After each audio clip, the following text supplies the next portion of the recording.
अंधविश्वास। रिया के चेहरे पर आज एक अजीब सी चमक थी। आंखें हंस रही थी और होठ गुनगुना रहे थे। जैसे हर लड़की के मन में अपने ससुराल के, पति के और घर परिवार के सपने पलते हैं, वैसे ही रिया ने भी कुछ ख्वाब पाल रखे थे। 21वीं सदी की पढ़ी लिखी तेज तर्रार लड़की रिया आसमान में उड़ रही थी। जैसी सोच रही थी वैसी ही ससुराल पाई थी। सुखी संपन्न और सबसे महत्वपूर्ण, घर के सारे लोग पढ़े लिखे व प्रबुद्ध थे। रिया का मानना था कि पढ़े लिखे लोगों से तालमेल बिठाना सहज हो जाता है, मानसिक कटराग नहीं होता और जिंदगी आसान बन जाती है।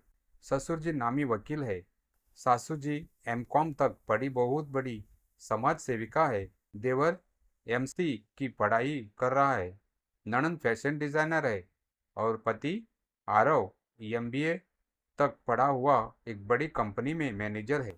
सगाई और शादी के बीच ज़्यादा समय नहीं था तो रिया ने ससुराल देखा नहीं था। बस वीडियो पर आरव ने घर दिखा दिया था। बढ़िया शानदार बंगला था।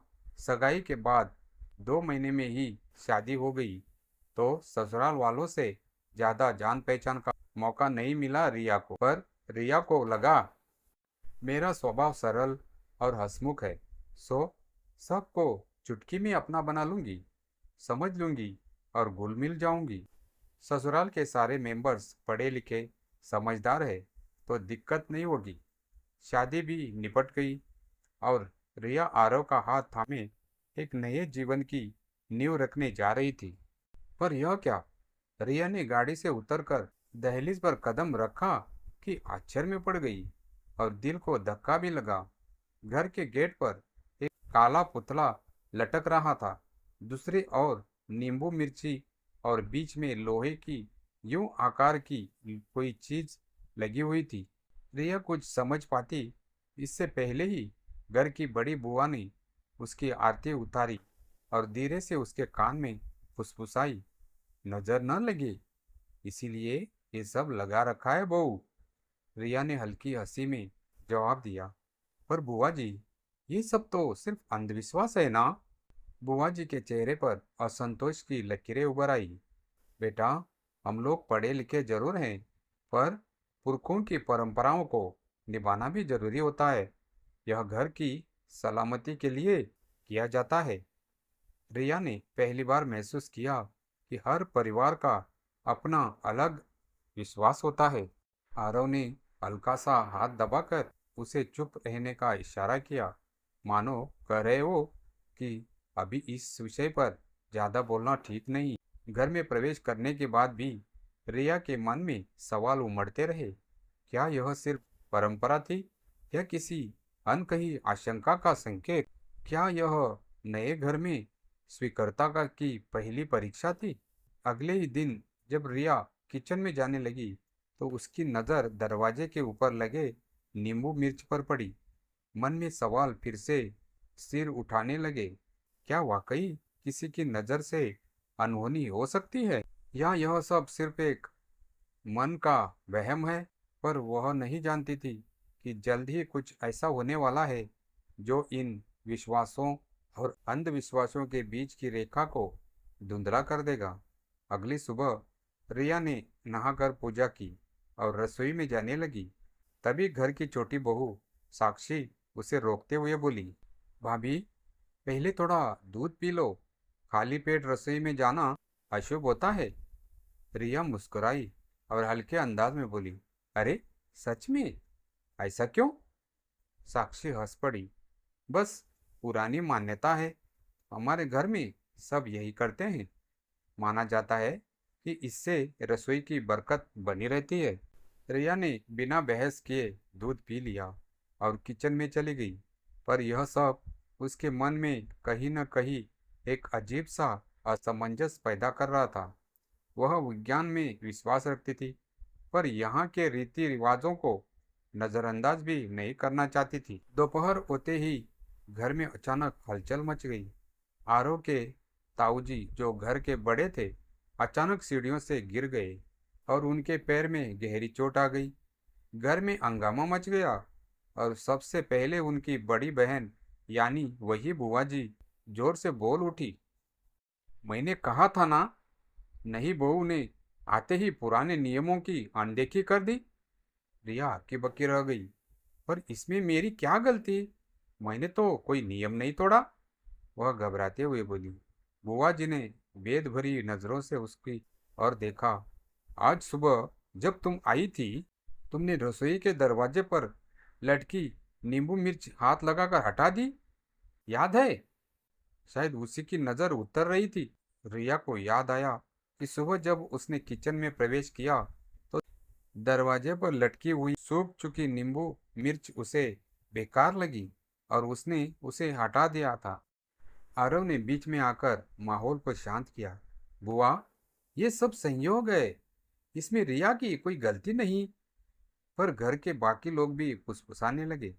नहीं, बहू आई है और पहली ही सुबह अशुभ घटना हो गई।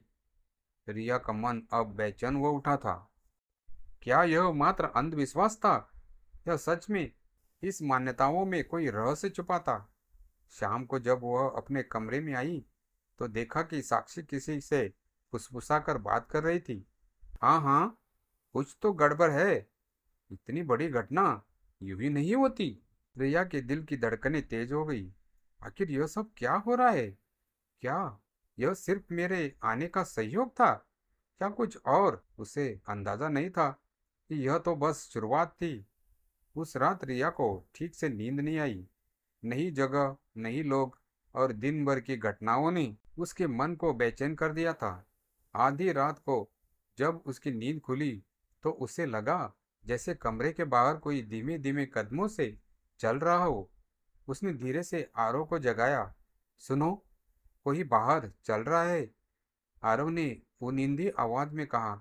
अरे कुछ नहीं होगा, शायद बुआजी होगी या कोई और। सो जाओ। पर रिया का मन नहीं माना। वह धीरे से उठी और दरवाजा खोलकर बाहर झांका। अंधेरे में एक हल्की परछाई सीढ़ियों की ओर जाती दिखी। दिल की धड़कनें तेज हो गई। इतनी रात को कौन जा सकता है? उसने खुद से सवाल किया। वो धीमे कदमों से सीढ़ियों की ओर बढ़ी। नीचे से हल्की सी सरसराहट की आवाज आ रही थी। जब उसने झुक कर देखा तो चौंक गई। बुआ जी नींबू मिर्च को बदल रही थी और कुछ बुदबुदा भी रही थी। इतनी रात को यह सब क्यों? रिया ने धीरे से आवाज दी। बुआ जी। बुआ जी ने अचानक सिर घुमाया और चौंक गई। उनकी आंखों में कुछ छिपाने जैसी घबराहट थी। अरे बहू, तुम यहाँ इतनी रात को क्या कर रही हो? रिया ने सीधा सवाल किया। आप इस वक्त नींबू मिर्च क्यों बदल रही है? बुआ जी कुछ पल चुप रही, फिर धीरे से बोली। इस घर में कुछ अजीब घट रहा है रिया। यह सब ऐसे ही नहीं हो रहा। क्या? क्या मतलब? रिया की जिज्ञासा और बढ़ गई। बुआ जी ने धीरे से इधर उधर देखा, फिर कहा। यह घर यह घर कभी पूरी तरह शांत नहीं रहा। हर बार जब कोई नई बहू यहाँ आई तो कुछ न कुछ अशुभ हुआ और तब से यह सब मान्यताएं शुरू हुई। रिया के रोंगटे खड़े हो गए। तो क्या यह सच में अंधविश्वास नहीं, बल्कि? बुआ जी की आंखों में डर था।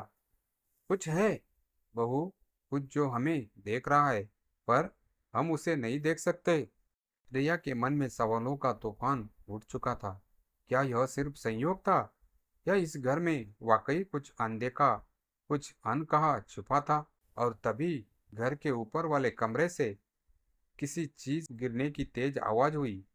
तेज आवाज सुनकर रिया और बुआजी दोनों चौंक गई। रिया ने बुआजी की ओर देखा, पर इस बार उनके चेहरे पर कोई जवाब नहीं था, बस एक अनकही चिंता। रिया बिना कुछ सोचे ऊपर की ओर दौड़ी। सीढ़ियों चढ़ते ही उसने देखा कि आरव और घर के बाकी सदस्य भी अपने अपने कमरों से बाहर निकल आए थे। सभी की नजरें ऊपर वाले कमरे की ओर थी जहां से आवाज आई थी। आरव ने दरवाजा धक्का देकर खोला। अंदर का नजारा देखकर सबकी आंखें फैल गई। कमरे के बीचों बीच दीवार से टंगा भारी सा पीतल का दर्पण नीचे गिर पड़ा था और उसका शीशा चटक चुका था। बुआ जी ने तुरंत अपना सिर पकड़ लिया। ये भगवान, यह तो बहुत बुरा संकेत है। रिया ने असमंजस में पूछा, लेकिन यह गिरा कैसे? कमरे में तो कोई नहीं था। घर के बाकी सदस्य भी फुसफुसाने लगे। कोई कह रहा था शीशा टूटना अशुभ होता है, तो कोई बड़बड़ा रहा था नई बहू के आने के बाद ही यह सब गड़बड़ हो रहा है।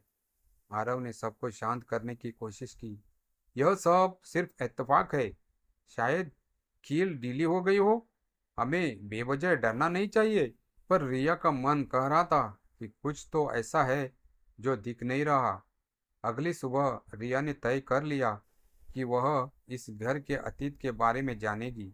वह साक्षी के पास गई और हल्के अंदाज में बोली, साक्षी, यह घर कितना पुराना है? साक्षी पहले तो हिचकिचाई, फिर बोली, बहुत पुराना है भाभी। पर क्यों पूछ रही हो? बस यूं ही, रिया ने कैजुअली कहा। फिर आगे बढ़ी, क्या इस घर में पहले भी कुछ अजीब घटनाएं हुई है? साक्षी का चेहरा जरा उतर गया। उसने इधर उधर देखा और धीरे से कहा, भाभी, यह बात मत पूछो। हम इस पर बात नहीं करते। मतलब कुछ तो है? रिया ने उसका हाथ पकड़कर पूछा। साक्षी ने गहरी सांस ली और धीरे से फुसफुसाई, पिछली बार जब इस घर में नई बहू आई थी, तब भी कुछ अजीब घटनाएं हुई थी। और फिर क्या? साक्षी ने धीरे से कहा, फिर वह ज्यादा दिन इस घर में नहीं रही। रिया के रोंगटे खड़े हो गए। मतलब? साक्षी ने आगे कुछ नहीं कहा, बस सिर झुका लिया। रिया सन्न रह गई। रिया अब तय कर चुकी थी, वह इस रहस्य से पर्दा उठाकर रहेगी। लेकिन उसे नहीं पता था कि जिस सच्चाई को वह खोज रही थी, वह उसे भी उसी अंधेरे में धकेल सकती है जिसमें 5 साल पहले एक नई बहू समा चुकी थी।